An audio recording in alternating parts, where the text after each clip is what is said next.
नमस्कार दोस्तों, आज की इस चर्चा में हम एक ऐसी प्रॉब्लम को सॉल्व करेंगे जो लगभग हर बिजनेस ओनर और अकाउंटेंट की सबसे बड़ी सरदर्दी है। वर्किंग कैपिटल का अक्यूमुलेटेड आईटीसी या एक्स्ट्रा जीएसटी पेमेंट्स में बुरी तरह फंसा रहना। जब खुद का hard earned cash GST portal पर लॉक हो जाता है तो बिजनेस की स्पीड एकदम ब्रेक मार लेती है। लेकिन इस एक्सप्लेनर में इस पूरी प्रॉब्लम को कंप्लीटली डीमिस्टिफाई किया जाएगा step by step. GST portal की 14 रिफंड कैटेगरीज की ये जो मैसिव लिस्ट है, ये पहली नज़र में सच में काफ़ी इंटिमिडेटिंग लगती है। कौन सा ऑप्शन कहाँ और कब यूज़ होगा, ये समझना थोड़ा ट्रिकी लगता है, पर टेंशन की कोई बात नहीं। आज इस पूरी लिस्ट को सिंपल लॉजिकल बकेट्स में ब्रेक डाउन करेंगे, जिससे पोर्टल का ये स्ट्रक्चर बिल्कुल क्रिस्टल क्लियर हो जाएगा। तो इन 14 कैटेगरीज को हम इन 5 थीम्स में डिवाइड कर रहे हैं: स्ट्रक्चरल इम्बैलेंसेस, ग्लोबल और जोन्स, दी ऊप्स फैक्टर, स्पेशल केसेस और आखिर में सबसे क्रूशल आरसीएम स्ट्रैटेजी। चलिए शुरू करते हैं। Okay, let's dive into this. सबसे पहला मेजर बकेट है स्ट्रक्चरल इम्बैलेंसेस, जिसे कॉमनली इन्वर्टेड टैक्स स्ट्रक्चर भी कहते हैं। ये इन्वर्टेड टैक्स स्ट्रक्चर का एक परफेक्ट एग्जाम्पल है। मान लीजिए रॉ मटेरियल 18% जीएसटी देकर खरीदा गया और बाद में फिनिश गुड्स सिर्फ 5% जीएसटी पर बेचे गए। तो हुआ क्या? खरीदते वक्त हाई टैक्स पे किया और बेचते वक्त लो टैक्स कलेक्ट किया। इस इम्बैलेंस की वजह से इनपुट टैक्स क्रेडिट यानी आईटीसी पोर्टल पर जमा होता रहता है और गेस व्हाट, यही अक्यूमुलेटेड एक्स्ट्रा आईटीसी रिफंड के रूप में क्लेम किया जा सकता है। पोर्टल की लिस्ट में पहला ऑप्शन एग्जैक्टली यही काम करता है। अब आते हैं दूसरे और सबसे बड़े थीमैटिक बकेट पर, ग्लोबल और जोन्स। यहाँ सारा focus exporters, special economic zones और डीम्ड एक्सपोर्ट्स पर है। ग्लोबल ट्रांजैक्शंस में काफ़ी वेरिएशंस आते हैं। फॉर एग्जांपल, मान लीजिए अमेज़न यूएसए को कुछ एक्सपोर्ट किया गया है। अगर बिना टैक्स पे किए यानी एलयूटी या बॉन्ड के थ्रू एक्सपोर्ट किया है तो उस अक्यूमुलेटेड आईटीसी का रिफंड ईजिली मिल जाता है। और वहीं अगर आईजीएसटी डायरेक्ट पे करके एक्सपोर्ट किया है तो उस पेड टैक्स का रिफंड मिलता है।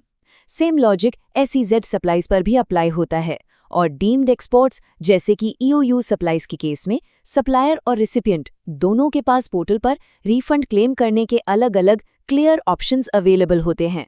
तीसरा हिस्सा बड़ा ही इंटरेस्टिंग है, जिसे हम दी ऊप्स फैक्टर बुला सकते हैं। ये उन सिचुएशंस के लिए है जहां ह्यूमन एरर्स या गलती से एक्स्ट्रा पेमेंट्स हो जाती हैं। एक सिंपल एग्जाम्पल देखते हैं। अगर टैक्स पेएबल सिर्फ 10,000 था लेकिन जल्दीबाजी में 25,000 पे कर दिए गए, तो जो एक्स्ट्रा 15,000 चले गए उसका क्या? वो अमाउंट एब्सोल्युटली सेफ है। पोर्टल पर बस access payment of tax category को सेलेक्ट करना है और ये एक्स्ट्रा अमाउंट इजीली रिफंड हो जाएगा। और ये चीज़ रॉन्ग प्लेस ऑफ सप्लाई यानी पीओएस की गलती पर बड़ी ब्रिलियंटली लागू होती है। कई बार इंटर स्टेट सप्लाई पर आईजीएसटी लगाना होता है, पर गलती से इंट्रा स्टेट समझकर सीजीएसटी और एसजीएसटी भर दिया जाता है। पोर्टल इस ऊप्स मोमेंट को ठीक करने का पूरा रास्ता देता है। नया और सही टैक्स पहले भरना होता है और फिर इस डेडिकेटेड ऑप्शन के जरिए पुराने गलत भरे गए टैक्स का रिफंड आसानी से क्लेम हो जाता है। एक और कॉमन सिनेरियो है चालान को ओवर एस्टिमेट कर लेना। इससे क्या होता है? कैश इलेक्ट्रॉनिक कैश लेजर में ही ट्रैप होके रह जाता है। अगर ऐसे ही किसी वजह से 50,000 रुपए कैश लेजर में एक्स्ट्रा पड़े हैं तो लिस्ट में एकदम स्पेसिफिक ऑप्शन मौजूद है। बस excess balance in electronic cash ledger को क्लिक करना है और वो फंसा हुआ फंड सीधा बैंक अकाउंट में वापस आ जाता है। चौथा हिस्सा है एक्सेप्शंस और नीश केसेस का।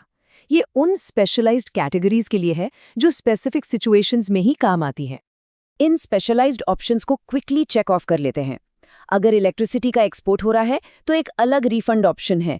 अगर कोई डिपार्टमेंटल नोटिस के बाद अपील जीत ली गई है तो उस जीते हुए केस का पैसा वापस लेने का रास्ता भी यही है। आर्मी कैंटीन्स यानी सीएसडी की सरप्राइज के लिए डेडिकेटेड स्लॉट दिया गया है। और अगर कोई बिल्कुल ही अनोखा केस इन सब में फिट नहीं बैठता तो एनी अदर का ऑप्शन पोर्टल पर हमेशा रेस्क्यू के लिए अवेलेबल रहता है। So the crucial point is, अब हम इस चर्चा के क्लाइमैक्स पर हैं। एक्सपोर्टर्स के लिए रिवर्स चार्ज मैकेनिज्म यानी आरसीएम रिफंड प्रोसेस को डीकोड करना सबसे बड़ा गेम चेंजर है। एक एग्जैक्ट सिनारियो देखते हैं। एक एक्सपोर्टर एलयूटी के थ्रू काम कर रहा है। उसने जीटीए यानी ट्रांसपोर्ट सर्विसेज ली, जिस पर 18,000 का आरसीएम टैक्स बना। साथ ही पैकिंग मटेरियल खरीदा जिस पर 12,000 जीएसटी पे किया। तो टोटल एक्यूमुलेटेड आईटीसी हो गया 30,000। क्योंकि एक्सपोर्ट पर कोई आउटपुट टैक्स नहीं भरा गया, इस पूरे 30,000 के आईटीसी का एक साथ रिफंड क्लेम किया जा सकता है। पर यहीं पर सबसे बड़ी ट्रिक है। उन 14 पोर्टल ऑप्शंस में से आरसीएम रिफंड्स के लिए कोई अलग से आरसीएम बटन नहीं होता। इस अक्यूमुलेटेड आरसीएम आईटीसी को निकालने के लिए explicitly exports of goods services without payment of tax वाला ऑप्शन ही सिलेक्ट करना पड़ता है। और सच बताएं तो बहुत से लोग पोर्टल पर इस स्पेसिफिक स्टेप को लेकर अक्सर कंफ्यूज हो जाते हैं। एक और चीज, यहाँ ऑर्डर ऑफ ऑपरेशंस को कंप्लीटली फॉलो करना जरूरी है। आरसीएम रिफंड सीधे क्लेम नहीं होता। पहले सरकार को आरसीएम टैक्स एक्चुअली पे करना पड़ता है, फिर उसका आईटीसी अपने बुक्स में क्लेम करना होता है, और जब वो लेजिटिमेटली अक्यूमुलेटेड आईटीसी बन जाता है तब फाइनल स्टेप में उसे एज अ रिफंड क्लेम किया जाता है। ये proper step by step process he actually काम करता है। तो इस एक्सप्लेनर में उन 14 कॉम्प्लेक्स कैटेगरीज को काफी लॉजिकल बकेट्स में डीकोड कर दिया गया है। अब आखिर में एक बड़ा सवाल, क्या ऐसा हो सकता है कि पोर्टल के इलेक्ट्रॉनिक कैश लेजर या आईटीसी रजिस्टर में अभी भी कुछ अनक्लेम्ड फंड्स चुपचाप बैठे हों?